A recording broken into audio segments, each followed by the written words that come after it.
Bonjour Nicolas. Bonjour. Alors l'information donne l'impression de tomber comme une bombe. L'impôt sur le revenu va augmenter pour certains contribuables. Et puis des ménages jusqu'ici non imposables vont même se retrouver imposables. Et en fait, c'est pas du tout une bombe. Tout ça, évidemment, a été su. Et je vous rappelle, ça se passe au mois de novembre dernier. François Fillon nous annonce le plan de rigueur 2, le Fillon 2, comme on avait dit.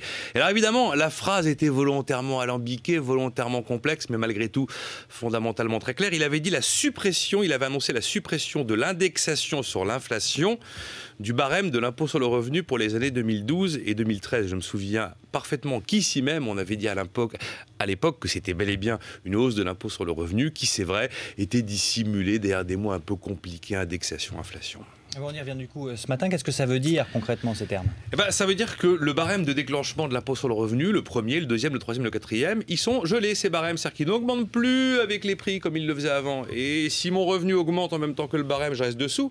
Seulement si le barème reste flat et que mon revenu augmente, paf, d'un coup je passe au-dessus évidemment. Parce que moi, mon revenu, il a peut-être progressé, notamment avec le niveau des prix. Ça veut dire que je peux me retrouver, passer de la tranche 2 à la tranche 3, ou qu'effectivement, je peux me retrouver non imposable, juste en dessous, avec un petit peu de hausse de revenu, paf, je rentre dans la première tranche, et jusqu'ici, je ne payais pas d'impôt, et voilà que du jour au lendemain, je me mets à devenir imposable. Ce qui veut dire d'ailleurs que ça supposera aussi la perte de certaines aides qui sont liées au fait de ne pas être imposable, comme des tarifs sociaux dans les cantines, des tarifs sociaux dans les centres de loisirs, ou encore dans les transports. Et la douloureuse sera très palpable lors de la future feuille d'impôt qui nous parviendra au mois de septembre prochain. Alors Nicolas, le SNUI, le principal syndicat de l'administration fiscale à Bercy, a réalisé des simulations à partir des mesures annoncées par le gouvernement en novembre dernier. Voilà, il arrive à la conclusion très claire que 100 000 foyers en France qui ne payaient pas d'impôts vont pour la première fois de leur vie payer l'impôt sur le revenu. Alors a priori c'est que pour 2 ans, le fait de ne plus indexer sur l'inflation le barème de l'impôt.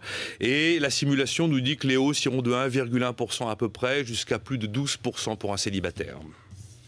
L'arrivée, ça confirme que les impôts auront augmenté sous le quinquennat, surtout, et puis ils vont continuer à augmenter. Il n'y a aucun problème, les impôts auront augmenté sous le quinquennat de Nicolas Sarkozy. Il y a eu des quantités de niches fiscales qui ont été rabotées. Ce sont des hausses d'impôts quand on rabote des niches fiscales.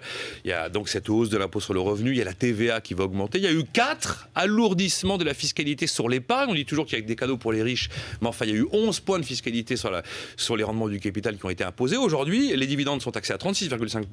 Et les intérêts quasiment à 40%. Et il est évident que ça va continuer après la présidentielle. Tous les candidats ont promis des hausses d'impôts. Ils n'ont pas le choix. À la fameuse question, qui va payer pour la crise? La réponse est aujourd'hui très claire. Merci beaucoup Nicolas Dose.